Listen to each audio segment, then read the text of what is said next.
I want to start off this hour though, and bring on my next guest, Corinne Johnson. She is with the Utah Parents United organization. This is an organization that is saying, wait a minute, we no longer need to require kids in school, K through 12, to wear masks. The kids do not get sick. They do not carry it. They do not give it to other people. And teachers, most teachers probably in the state now, have been fully vaccinated. So why are we requiring kids to wear masks? So they held rallies on Friday. And then today, a number of kids throughout the state, I'm not sure of the number, went to school carrying letters from their parents saying, my parents say I no longer have to wear a mask to school, and I'm here to go to school. And guess what? Some of the kids ran into some problems. Corinne's on her Newsmaker line right now. Corinne, thanks for joining us. Can you give us an update, Corinne, as to what has happened so far today?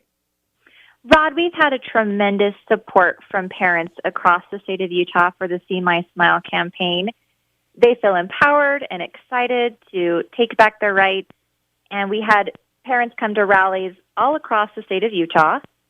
We had really great turnout in Washington County, Iron County, Davis County. We had rallies in Morgan County, in Uintah County. It was fabulous to see them all coming together to support this movement for their kids.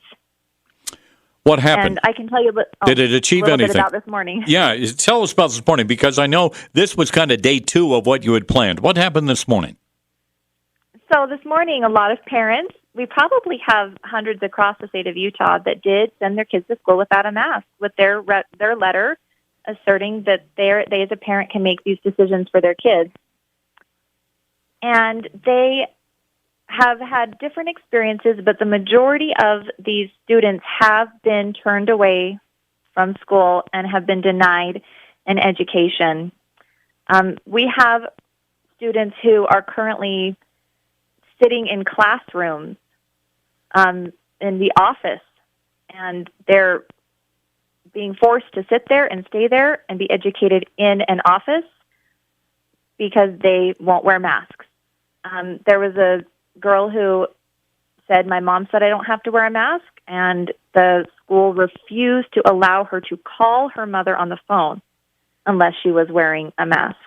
We have a report of a student who had the resource officer come up to him and get in his face and intimidate him and tell him he had to wear a mask.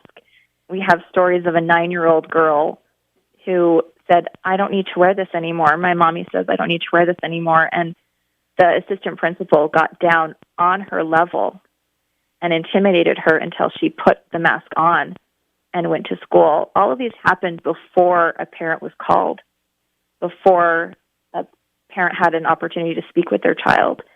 And what we're seeing is there is a horrific culture being created in the state of Utah where children are being bullied and threatened and detained in classrooms, treated like they're criminals because they have made a choice for their health and for their body to say, this isn't healthy for me. I can't do this. I can't wear this mask anymore in school.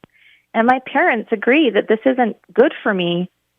And it just really breaks my heart, Rod. It's really sad to see this happening. Mm-hmm. And there are ways to stop it. Did you somewhat expect this to happen, though, Corinne, going into it, knowing that there was a mask mandate in place in schools until, I guess June 15th? Did you somewhat expect this is how the kids and their moms and dads would be treated? We did expect to see some pushback from the schools, and they made it very clear in emails that there would be pushback. But to see in person the way these children and these parents have been treated, they're not being treated with any level of respect and civility. And that is what is just surprising and hurtful is let's sit and have a conversation. Let's sit down and discuss this. It is a school's responsibility to accommodate a child. And the answer is very simple here. There is something the school can do. They can just accept the parent's note. They can work with the school district to change the policy and accept a parent note. It is within the rights of the school. And they've made it clear that they won't do that. It's not that they can't do that, Rod, because they can. It says in the USB manual they can, but they won't do it. And that's where it's sad to see the lack of civility towards these parents. And they're left with very little option at this point. And we have a lot of parents in the state of Utah who are now ready to push back with legal action against their schools for the way their children have been treated. I want to ask you about a comment I saw in, I think it was the Salt Lake Tribune over the weekend from Representative Paul Ray, who pushed this effort on the part of the state to get rid of this mask mandate, but kept it open for the K through 12 students. And he said the requirement was put into place. I didn't realize this is one of the reasons, was put in place to prevent school sports teams from refusing to play against opponents who weren't wearing masks. What is your reaction to that? I'm surprised that UHSAA or any sports team or anything at all is making this argument at this point. I think that's really, really flimsy because these kids have been playing against each other without masks all year. Every single person who plays sports is COVID tested. There's not a single positive COVID player on the field. So to argue that every child in the state of Utah should wear a mask so sports teams can compete when that's what they've been doing all year is very, frankly, it's frustrating to me that is how flimsy of an excuse they need to keep our kids in masks. Where do you go from here, Corinne? Yeah, where do you go from here, Corinne?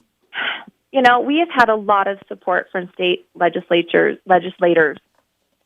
on this movement. Burgess Owens made a fabulous statement of support, and we have been told that the very best thing to do right now is for people to report what's happening to their kids and how they're being treated in their schools to their senators and to their legislators in the House and request that they convene a special session and fix this.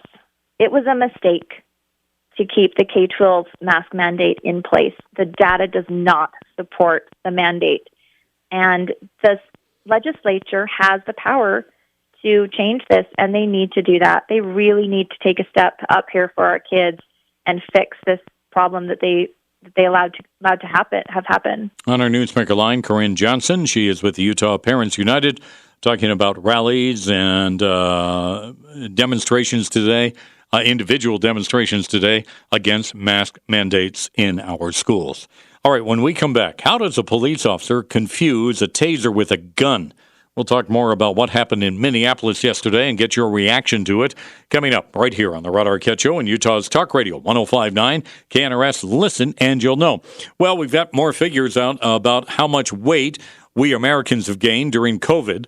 And here's what's going on. 42% of Utah adults reported undesired weight gain due to COVID. That's according to a recent survey by the American Psychological Association. Average increase, 29 pounds. Well, if you want to lose those pandemic pounds, why not do it with NJ Diet? It only takes 40 days to lose a contractually guaranteed 20 to 50 plus pounds. NJ Diet's program, it starts with bioenergetically personalized supplements, all based on your hair, your saliva, and your blood work. Then, NJ Diet uses DNA testing to create your ideal diet plan and workout regimen and genetically assesses over 50 different metabolic factors to help you keep the weight off and stay healthy for the rest of your life. Don't want to do it alone? That's fine. NJ Diet, well, they're with you every step of the way. You also get the doctor's personal email and phone number. It's all natural, no shots, no hormones, and no surgery. Located close by here in Salt Lake City in the Sugar House Center or from home, live online video consultations. Visit njdiet.com, call 855